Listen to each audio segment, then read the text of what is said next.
Hello, everybody, and welcome to this month's edition of the Seekers Forum. Jay, I'd love you to say hello to the group. Hello, Mark, and hello, everybody. Looking forward to what seems like a very juicy topic, so I will let you do your thing. Thank you. Thank you, Jay. This is indeed a very juicy topic, folks. We're going to be talking tonight about listening to Psyche, what it is that women know that men forget. This could not be a more urgent topic for all of us who live in a world where paternalism and patriarchy have held sway for a very, very long time. And we see the results of that imbalance in the world around us. We live in an age, in fact, when the male gaze and the male voice have so dominated the cultural landscape that we're not even aware of it. It's so ubiquitous. Patriarchy, which is a social system where men hold primary power and predominate in roles of political leadership, moral direction, social privilege, and spiritual orientation, as the definition goes in the dictionary, has really so affected every corner of our civilization that we become blind to it, we become inured to it. Children are strictly gendered from a young age. And the handicap of growing up in so heavily a gendered culture is that boys fail to acknowledge and cultivate those qualities in themselves that are considered feminine, and women often fail to acknowledge and cultivate those qualities in themselves that are typically considered male. I can remember as a kid being on the playground. There was no worse put down for a boy than to call him a girl. And that really is significant, because in order to become someone who isn't teased, someone who is accepted, someone who becomes socialized and acculturated to this gendered society, we end up suppressing those parts of ourselves that don't fit into our gender, and then wondering why we feel so out of whack, why we feel so out of balance. You know, in order to become whole, in order to heal ourselves, we each need to go into the shadow and retrieve those parts of ourselves that we have neglected. In order to be whole, we have to have a sense of what the opposite sex energy is within ourselves. As Carl Jung put it, the encounter with the shadow is the apprenticeship in an individual's development. Okay, it's the apprenticeship in an individual's development. And it's an encounter that we all must make on the path to selfhood and freedom. Now, of course, women also suppress archetypally female qualities, such as vulnerability, creativity, expansion, openness. You know, in a culture that's dominated by the male psyche, these qualities are not esteemed, they're not supported. And so women too suppress what's known as the anima, the female part of the psyche. Many years ago, I had a wake-up call about this that gave me a big hint around the extent of the imbalance that we're talking about. I was at the New Camaldoli Monastery in Big Sur, California. And I was listening to a Benedictine monk named Father Bede Griffiths. And he was telling a story about how he, after 50 years as a priest in South India with an ashram that was dedicated to harmonizing Eastern and Western faith, he had an experience that knocked his own spiritual understanding on his backside. He was walking through the ashram one day, and suddenly he felt sort of pulled down to the ground. He felt himself sort of lose consciousness. And for a week, he was in and out of consciousness. Doctors were called in. They couldn't figure out what was wrong with him. In fact, a priest came in and gave him the last rites.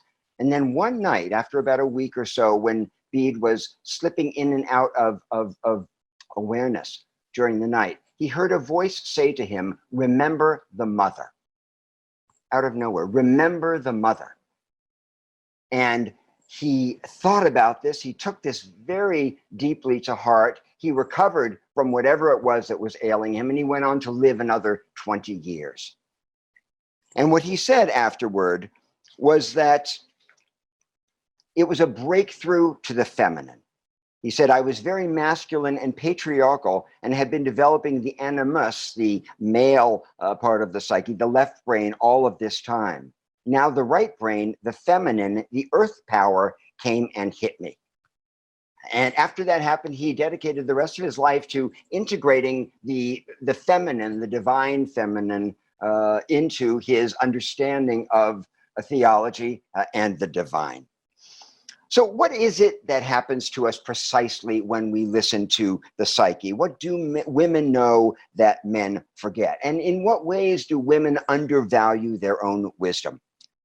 It's important before we begin for me to say clearly that I'm using vast generalizations here, talking about male and female, masculine and feminine.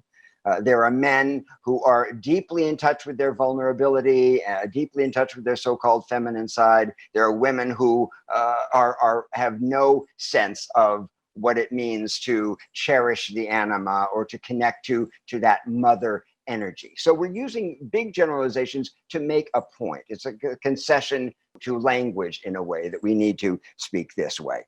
So here are a few points for us to consider. The first is that we cannot ignore biology. Despite how much we strive for gender equality in our politically correct post-feminine culture, our spiritual and emotional lives are not immune to mammalian physiology. Okay, we can't talk about female wisdom without talking about the female body. And 4 points in particular. The first point is that women's bodies have 7 times more oxytocin than men. The oxytocin, known as the love molecule, is produced by the vagus nerve and in response to connection and nurturance and love and opening the heart. And what this means is that females tend to commit more readily and easily than men do. While males tend to focus on autonomy, females tend to emphasize relationship. The second point is that the human egg is 85,000 times bigger than the male sperm. A woman produces only about 400 eggs in her lifetime, of which maybe 20 can be fertilized and actually become infants. Whereas a man releases in the neighborhood of 100 million sperm with each ejaculation. So consider that disparity and the emotional implications of that difference. Even though a man's genes will benefit as much as a woman's from impregnation, his attitude toward the care of the children is bound to be different. This is a really critical point. Great biologist E.O. Wilson puts it this way. He says, it pays males to be aggressive, hasty, fickle, and undiscriminating, and for females to be coy, to hold back until they identify the males with the best genes. In other words, for women to focus on relationship rather than the mere sex act itself. And the fourth point is that while 3/4 of all human societies permit polygamy, only 1% of cultures on the planet permit women to have multiple husbands. So consider that. That's 1% versus 75%. The women need to be much more selective about choosing partners, especially under short-term mating conditions, because they're the ones who have to take care of the young while men get to have the commitment issues. So you see biologically where the ground is laid for this vast imbalance between the male way of looking at the world and the rules and regulations of a culture and the female, based strictly on biology, that predisposition. And that brings us to the first thing that men can learn from women, which is that connection comes first. Connection comes first. This bit of feminine wisdom really hasn't been taken seriously until the last 30 or 40 years in psychology. Until 1975, in fact, when the feminist psychologist Carol Gilligan suggested the idea that care and kindness were just as important to human society as justice and fairness. This radical idea, this really was not common knowledge. Before Gilligan appeared on the scene, the party line had been that human survival in groups depended on rules, regulation, and the threat of punishment. And that's because the patriarchal view of human nature tends to be more pessimistic than the matriarchal view. It's more focused on what's wrong with us than what's right. So believing that we are essentially evil, that we are essentially flawed, that we are prone to following our worst instincts. The law and order orientation puts top priority in reining in those qualities of selfishness, of brutality, rather than enhancing love and connectedness. Gilligan turned this idea completely on its head. She suggested that empathy, connection, and care, prefigured in the figure of the mother and child, were in fact the foundation of all morality, and that everything radiated out from that first connection between the mother and the child. She called this the ethic of care, and it emphasized interdependence over ethical impartiality, and also paying attention to those most in need. The ethic of care injected emotional intelligence into a conversation that had been dominated by strictly rational principles and the abstract standards of the so-called justice orientation. Now, of course, Carol Gilligan's male colleagues denigrated this idea. They mocked her for her touchy-feely approach to ethics and psychology, and this galling idea that feeling is as important as thinking. As she wrote in her classic book, In a Different Voice, quote, "The blind willingness to sacrifice people to truth has always been the danger of an ethics abstracted from life." The blind willingness to sacrifice people to truth has always been the danger of an ethics abstracted from life. So that leads to absolutism, that leads to us versus them, that leads to a kind of sanctimony and puritanical approach to human relationships and self-development. The primatologist Frans de Waal, who spent most of his career studying chimpanzees and bonobos, agrees with Carol Gilligan that the impersonal rights and wrongs are not generally the top priority for females. Compromises that leave social connections intact are. Boys are conditioned to focus on winning, while girls are conditioned to be more interested in staying connected, even at a high cost to themselves. And obviously, these values and virtues cut both ways. Studies show, for example, that when a fight breaks out with a bunch of boys who are playing, the injured party is expected to get out of the way so that the game can continue. But when the same thing happens with a group of girls, the players all gather around her to help the girl who's crying. You see the very different impulse that we are habituated to, that we are acculturated to in a gendered society. Now, the emphasis on empathy over egotism, on cooperation over dominance, over connection, over autonomy, it captures the essence really of what women know and men need to remember. And that brings us to the next major point, which is that emotions trump reason. Emotions trump reason. They're much, much more powerful than the reasoning mind. The thinking mind can only take you so far.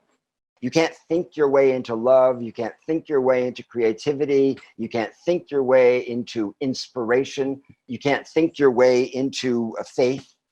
You know, many of the things that matter most to us in a human life require the emotions to kickstart the experience. And once again, this stems from biology. The emotional parts of our body are far more primitive than this neocortex, this reasoning part of the brain. That's actually a fairly recent invention. The neocortex is where we process conceptual thought, abstract thought. So what happens is that we feel things and then we make up stories to create meaning or to make sense of them. In the grip of an emotion, the rational mind has almost no power whatsoever. Anyone who's tried to talk themselves out of a feeling knows that this is true. The moral psychologist Jonathan Haidt compares this to a little man sitting on the back of an elephant. The elephant is our emotions, and the little man is our reasoning mind.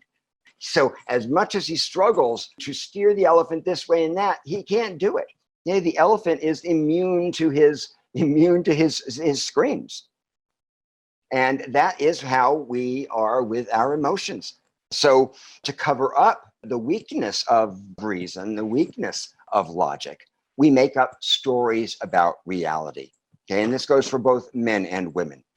As soon as we have an emotional reaction, the neocortex goes into overdrive to tell us why that feeling is right, why we're right to have that feeling. This left brain faculty is like the press agent for the emotions, creating reasons to support what the emotions have already decided. Now, just as the heart is stronger than the head, intuition is stronger than tuition or book learning. The ability to know something without analytic reasoning is how intuition is defined. The ability to know something without analytical reasoning, which bridges the gap between the conscious and the unconscious parts of the brain. Intuition enables us to bridge the body and the mind and to hear guidance that issues from a deeper place than the intellect. So it's not surprising that men, while finding feminine intuition fascinating and alluring, also tend to find it kind of scary. In fact, I know one feminist man who works with women's organizations. He's dedicated to women's causes and ending violence against women. He insists that the main reason that men suppress women is that they fear their intuition. We fear their intuition.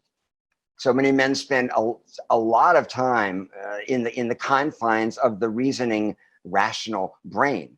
That the female's access to the subconscious, to mystery, to the uncanny, can be very, very threatening. And it's exactly that threat that leads to patriarchy, to women fearing religions. It's the same fear that has gotten women burned for witchcraft.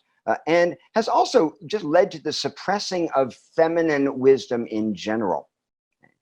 A lot of men are petrified of the gut powers and the heart powers that they can neither predict nor control. And that brings us to the next thing that women know that men tend to forget, which is that there are many, many forms of intelligence.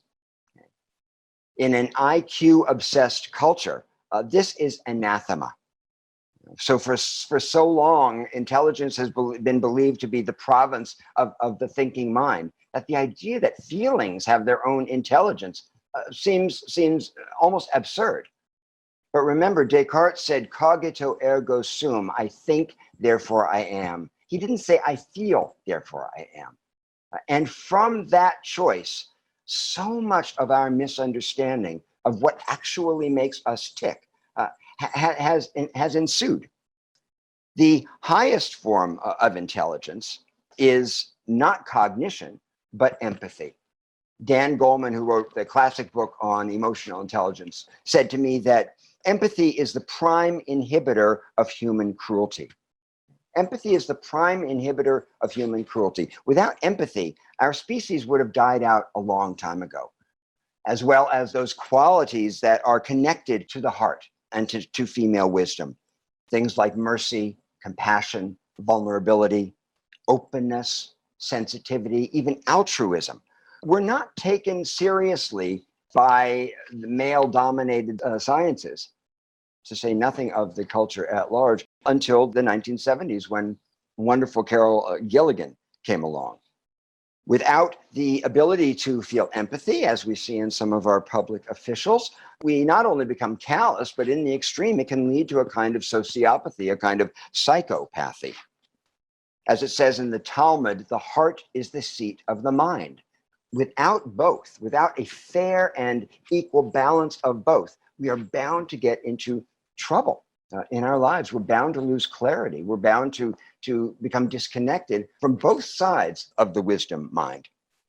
The next thing that women know and men often forget is that if you hope to be fertile and creative and generative in life, whether we're talking about creativity or love or spiritual practice, it's critical to understand that process matters as much as outcomes. Process matters as much as outcomes. And the journey really is as important as where you end up in your life. Part of female wisdom is understanding that nothing happens within a vacuum, that gestation and nurture matter just as much as ambition and will and getting across the finish line. As we saw with the boys at play, the male orientation tends to focus on the idea that it doesn't really matter how you get where you're going, as long as you come away with the trophy. This is not the way most women are trained to think, nor are predisposed to think by their own biology. This emphasis on completion over process, on results over the journey, makes things like patience and tolerance, self-forgiveness, flexibility, gentleness, the acceptance of imperfection, all those things that are connected to process, only secondarily important. Most men are taught not to be patient or tolerant, self-forgiving, flexible, or gentle, nor to accept our imperfections, but to suck it up, to man up, and to stop whining. And a lot of women are told the same thing. And there is a biological component to this insensitivity as well, and that is that as men, it's easier for us to be disembodied, to deny the body and all that it implies, than it is for women, because we don't bleed every month. We don't give childbirth. It's easier for us to be exclusively mental and less concerned with the physical world, including its natural processes. We are able to veer toward abstraction and the principle of things over personal impacts. In other words, the head over the heart. Now, unfortunately, the privileging of intellect over instinct and separating ourselves from natural processes leads to becoming disembodied. And that separates us from the earth itself. Okay? And this is the next piece of female wisdom that strikes me, which is that protecting the creation comes first. Okay? Protecting this creation has to come first. When we deny the body and get lost in thinking, it's easy to imagine that we are the planet's masters, its owners, rather than its custodians. It becomes possible to justify pillaging the earth for our selfish needs, because we tell ourselves in our hubris that whatever we break, we'll be able to fix again. It's a testament to our arrogance as human beings, and to this privileging of the rational mind, to this deifying, in fact, of the rational mind, that we believe we can somehow cheat Mother Nature, that we can fool her out of her resources and make protecting her secondary. It comes from deifying the left brain, deifying the problem-solving intelligence, which is formidable and absolutely important, but without the balance of connection to the earth, can become truly monstrous. There are many people who believe that no matter what happens, we're going to be able to think our way out of the disaster. But of course, we see, looking around us today, that that's obviously absurd. As far as understanding goes, as far as tuition and intellect go, we can't ultimately prevent the earth from having its way with us, nature from having its way with us. And that's why the great sage and activist Sri Aurobindo said that if the future is to exist, it must wear the crown of feminine design. Okay, we've had the crown of male design for long enough. This is an imperative for global health. In spiritual terms, the feminine principle tends to be more inclusive and loving and non-judgmental, expansive, forgiving, and connective. The male principle tends to be more hierarchical, more judgmental, more rules-driven, more us versus them. When we step out of our minds into our bodies and we feel our feet on the ground, we realize that we really are earthlings first. We belong to this planet, not the other way around. We remember the mother as Father Bede did in his own life. And we remember our proper place, not as dominators or masters of the universe, but as heirs to a larger intelligence that's infinitely more powerful than we are. And that brings us to our final point, which is mystical in nature. And that is that at the end of the day, there is no separation between the human and the divine. For a lot of people, this is a sacrilegious belief, a radical idea, because patriarchal religions have focused on polarity and duality.